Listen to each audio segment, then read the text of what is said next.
Nous allons rentrer maintenant dans la plus ancienne pâtisserie-boulangerie de Bastogne, chez Monsieur Richard Gaudron. Suivez-moi. Bonjour Monsieur Richard Gaudron, vous êtes boulanger ici, tenancier de l'Expresso. Alors comment ça se passe être boulanger? Donc le boulanger, c'est plus la nuit et le pâtissier, c'est plus le matin jusqu'au soir. C'est la grande différence. Le boulanger ne fait pratiquement que du pain toute la nuit et puis il fait les tournées. Ou alors il vend tout où il veut. Mais l'après-midi, il ne travaille pas, il fait les tournées. Tandis que le pâtissier commence... Moi, j'ai toujours commencé, ça fait 54 ans maintenant que ça dure. Je commence à 6h30 du matin jusqu'à 18h30, 19h le soir. Il y a beaucoup plus de préparation, ce sont des métiers différents. On fait du pain aussi, mais pas comme eux. Eux, ils ne font que ça. Nous, on a tous les samedis et tous les dimanches de ma vie, et ma femme, naturellement, parce qu'il ne faut jamais oublier que la femme, c'est elle qui souffre le plus que le boulanger, parce qu'elle a le travail du magasin, elle travaille aussi à l'atelier, elle a le ménage, les enfants et compagnie, ce que le boulanger ne fait pas beaucoup. Pourquoi avez-vous choisi ce métier pâtissier? C'est quand même pas un travail commun. Je vais vous dire la vérité. Mon père voulait que je fasse boucher. Comme je ne supporte pas le froid, ni de poignée dans la viande, j'ai voulu faire dans le chaud. Donc j'ai fait boulanger-pâtissier. Voilà. Et donc vous exercez cette profession depuis 54 ans maintenant déjà.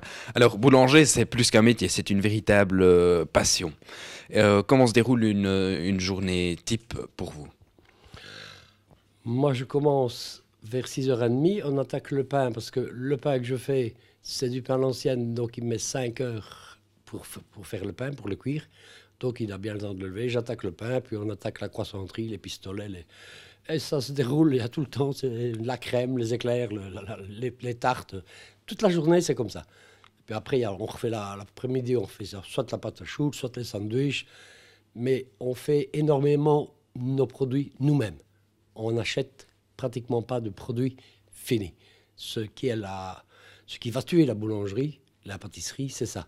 C'est que les grandes usines fournissent des produits finis et que les boulangers et pâtissiers achètent. Et alors, si c'est pour retrouver le même éclair, je vais dire, dans la grande surface que chez le pâtissier, la différence s'en va. Et donc, nous, on fait pratiquement tout nous-mêmes. Il n'y a que les trucs vraiment basiques qu'on peut acheter, qui prennent beaucoup de temps et qui ne sont pas... La tartelette, par exemple, obligé de faire votre fond de tartelette vous-même. Mais le reste, il faut le faire vous-même. La crème, surtout. Toutes les crèmes sont faites maison. La première que j'ai faite, je m'en souviens, ce sont des fleurs en massepain, des petites fleurs en massepain qu'il fallait réaliser. J'ai travaillé à Oregem 3 ans, en Flandre, près de Courtrai. Et on faisait même les fleurs en massepain, tout ça, on faisait nous-mêmes. Et toute la journée, j'ai fait des fleurs en massepain, donc je m'en souviens. Et donc vous vous en souvenez donc. Et votre pâtisserie préférée? Pour manger ou pour faire? Oh, pour faire et pour manger, allez. Pour manger, je mange, ce que je préfère, c'est les 8 à la crème. Voilà, c'est simple. Pour faire, c'est tout, je fais tout. Il n'y a rien qui me... La chose qui est embêtante, c'est le geste répétitif qui dure longtemps. Ça, comme les truffes, par exemple. Faisons les truffes nous-mêmes, naturellement. Mais tout ce qui est à truffes, c'est les mêmes gestes, tout le temps, tout le temps, tout le temps, tout le temps, pendant des heures, ce sont les mêmes gestes. Ça, j'aime pas tellement. Au bout de 2 heures, je ferais bien autre chose. Vous parliez justement des truffes. Comment faites-vous pour réaliser vos truffes? Les truffes, c'est jamais que du chocolat, du beurre, de la crème fraîche et autre chose que je ne dirai pas. Donc, on mélange tout ça et puis on dresse, avec une poche, on dresse les petites truffes. Vous mettez au congélateur pour qu'elles soient bien dures.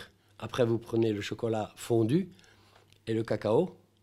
Et alors, on prend le petit bout de chocolat, la petite truffe qui est dure, il faut qu'elle soit bien dure. On la trempe dans le chocolat, on la tape dans le cacao, on la roule dans le cacao, et puis on la ressort, elle est finie. Mais faut le faire, c'est tout. Ça dure longtemps. Et je voyais en vitrine ici en arrivant que vous avez des sortes de muffins fourrés au Nutella. Comment l'idée vous est-elle venue? C'est pas commun, il y a que chez vous qu'on fait des muffins au Nutella. Ça, c'est ma femme. Ça, c'est l'idée de ma femme, c'est ma femme qui les fait. Ça, je ne touche pas. Il y a certains articles que ma femme fait elle-même, et moi, je ne m'en occupe pas. Les muffins, les brownies et tout ça, c'est des trucs de madame. Donc nous avons appris, nous avons retrouvé dans les archives de Bastogne TV que votre femme a joué dans un film. Étiez-vous au courant? Ah non, je ne l'ai jamais vu, je n'étais pas au courant. Donc ce sera une première pour vous quand vous visionnerez ce film. Ah oui, oui, franchement oui. Et croyez-vous que votre femme peut faire une carrière de comédienne? Je ne crois pas. Vous la préférez ici près de vous? Mais naturellement, sans femme, il n'y a plus rien. Alors depuis quelques semaines, de nouveaux éclairages publics ornent la ville de Bastogne. Qu'en pensez-vous? Très très bien, vraiment très très bien. Je suis aussi vice-président du syndicat d'initiative depuis presque 30 ans. Donc c'est quand même avec la commune qu'on a pu réaliser ça. Et avec Philippe Lebout, c'est magnifique, c'est un très bel éclairage. Et franchement, je les félicite. Félicitations, monsieur le bourgmestre, et félicitations, monsieur le président du syndicat d'initiative. Ils ont bien choisi, ils ont bien fait.